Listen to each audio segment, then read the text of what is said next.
I like movies. You can tell by how much I talk about movies on this channel. However, it feels like anytime you try to watch a movie nowadays, you have to jump through a million hurdles and a brick wall. If you want to watch, for example, Get Out by Jordan Peele, you have to pull up Google and search Get Out streaming, only to find out it's not on any streaming service, and you can only watch it by renting it for $4, since it left Netflix 2 weeks ago. Bozo. I miss the golden era of streaming, where there was just Netflix and almost everything you wanted to watch was on there. Now there are like 5 billion streaming services that each have 4 things each. There's Netflix, Disney, FlixFling, Acorn TV, Yeehaw, Hulu, UP Faith and Family. Well, okay, we actually need that last one. Cooking Up Love is a cinematic masterpiece. Who doesn't want to see a chef standing next to a sign for barbecue sauce, but the only food in sight is vegetables and he looks like he eats babies? But let's not get too carried away with ourselves. Even though there are all these streaming services, there's only really 8 main ones right now. That's a way more manageable amount. If you get the cheapest payment plan for each service, you're only paying $72 a month. That's only $864 a year. And look, $72 a month is only more expensive than cable by $12. So you can choose between getting cable, where you watch 2 minutes of ads every 5 minutes, and the ad-based streaming plans, where you watch 3 minutes of ads every 8 minutes. Sounds like streaming is the clear winner to me, am I right? The selling point of streaming is you can watch whatever you want, whenever you want. Having to flip through a bunch of different services is annoying, and takes away from my freedom to be lazy. Am I right? USA! USA! I think most people get like 1 to 4 services at most,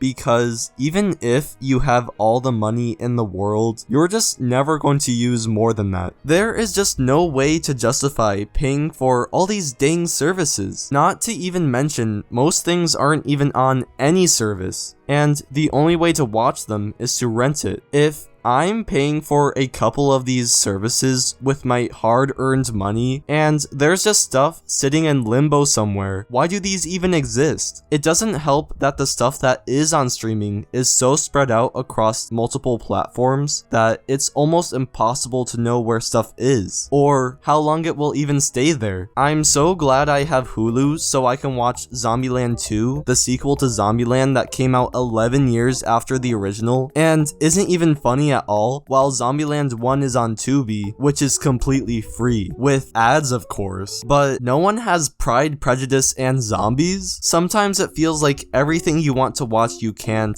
but everything you don't want to watch you can. For example, Survivor, a famous reality TV show where people stay on an island and compete in challenges to win a lot of money, is very hard to watch, because when you go and check Netflix for Survivor, it seems like it's on there, but they actually only have a couple random seasons, and the rest of the show is on Paramount Plus. If you have Paramount, you can watch the whole show, but it's just bewildering to see only 3 out of 35 seasons available to watch. Why is so little of the show even on Netflix? Is it to get people to buy Paramount to watch the full show if they enjoy those seasons? Yeah, probably. Why did they make watching entertainment so hard? I feel like I'm going crazy just looking at this. The first 5 Fast and the Furious are on Prime, but the 6th, 8th, and 9th are on Fubo TV. But the 7th is on Max, and the 9th is on Freevee, and the 10th is on Peacock. Imagine really getting into Fast and the Furious, you know, right into the we family mindset. And you're easily watching the first 5 movies on Prime, only to realize you need 4 other streaming services to watch the next 5.